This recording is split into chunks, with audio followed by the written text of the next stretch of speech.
a big fan of Ever After High, and I loved watching it when it first came out. And ever since 2015, all I've ever heard is that Descendants is a rip-off of that. I have never watched Descendants for some unknown reason, so I have decided to watch it today. This movie has actors that I recognise, such as Dove Cameron Boyce, so I was like, why not? The movie starts when the soon-to-be king and son of Beauty and the Beast, Prince Ben. That is the worst name ever. Everyone in this movie has such boring names. The daughter of Aurora is called Audrey. Like, how do you have such boring names? Anyway, back to the plot. Ben decides he wants to free some of the children of the fairy tale villains, starting with the children of Cruella de Vil, Jafar, the Evil Queen, and Maleficent. Okay, I just got like 10 minutes into this movie. It's a musical? I did not know that. I don't know why I'm surprised a Disney movie is a musical, but no one's ever mentioned this. The main characters are Mal, the daughter of Maleficent. She wants to live up to her mother's legacy. This is Carlos, the son of Cruella de Vil. He is terrified of dogs because his mum told him that they are bloodthirsty killing machines. She probably told him this to make it less embarrassing, the fact that she got beat up by a bunch of puppies. I would lie too. This is Evie, the daughter of the Evil Queen. She's very good at cooking, sewing, and making clothes. All of this makes her much more similar to Snow White than her mother.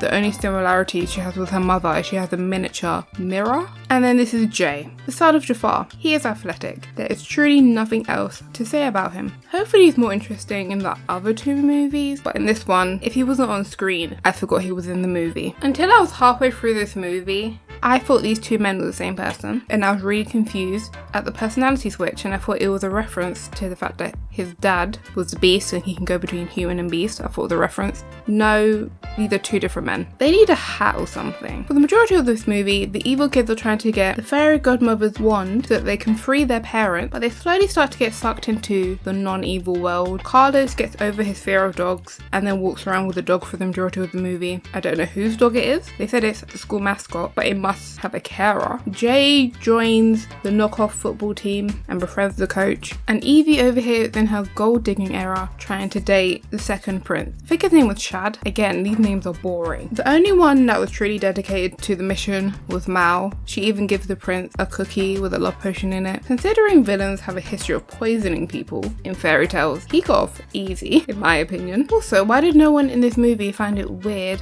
when the prince randomly declared his love for a girl he met a week ago? At some point, Prince Ben asks Mal on a date, and Evie says she'll give her a makeover. They do the whole makeover. She looks exactly the same. The only difference was the jacket. Up to this point in the movie, Mal has been given magical haircuts, but when they're actually meant to do a full makeover, it is the most underwhelming thing ever. They go on the date, it's cute. During the movie, there's an ongoing gag that the villain kids have never tried so many different foods because they don't get these on the island that they were put on. How are these people meant to be the heroes of the story when they are starving an island full of people? Yeah, they are villains and criminals, but these children should not be shocked by fruit. They're not getting a balanced diet on that island. I enjoyed only one musical number in this whole movie. It was Mal singing about if she thinks the guy she likes will get over the fact she drugged him. It's a Disney movie, so he probably will. Don't drug people in real life, they won't forgive you. I also spent the entirety of this movie wondering why I would recognise the fairy godmother. She was in True Jackson, iconic show. It also really annoyed me throughout the duration of the movie that the outfit for the villains was so much better than the heroes. How are you getting upstaged? Sir, you are royalty. Now, after finally watching Descendants the entire way through, I can say Ever After High is better.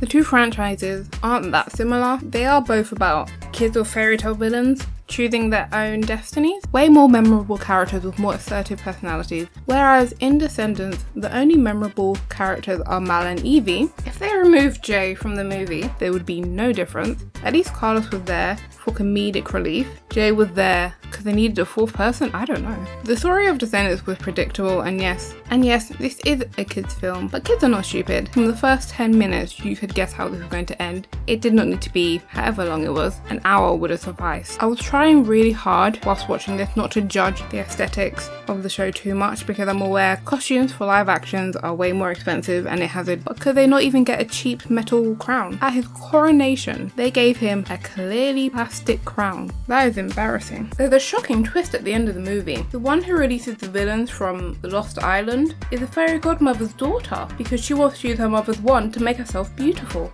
This woman is very comedically attractive, and I was very confused every time she mentioned how ugly she was. Has she ever considered that the reason people don't like her might be due to her personality? Because literally the second that Mao did a spell to make her hair longer and more pretty, her hair was fine in the first place, she had a complete switch of personality and started treating Mao and the rest of the villain's kids awfully. So maybe it's your awful personality with no strong morals is the reason that people don't like you. Continuing to talk about the side characters of this movie, Audrey really got her world turned upside down. She got dumped by a prince in front of the entire school for a girl whose mother tried to kill her mother. This movie was truly the downfall of Audrey. I wouldn't be surprised if she's the villain in the next movie. Also, why did no one tell the king queen, hey, your son dumped his long-term girlfriend and is now dating one of the villains from that island? No one told them until the end of the movie. The mother fainted. He announced it very publicly. How did no one make them aware of it? Additionally, only Maleficent escaped. Where were the rest of the parents? She is evil, so it's not surprising she betrayed them. But damn.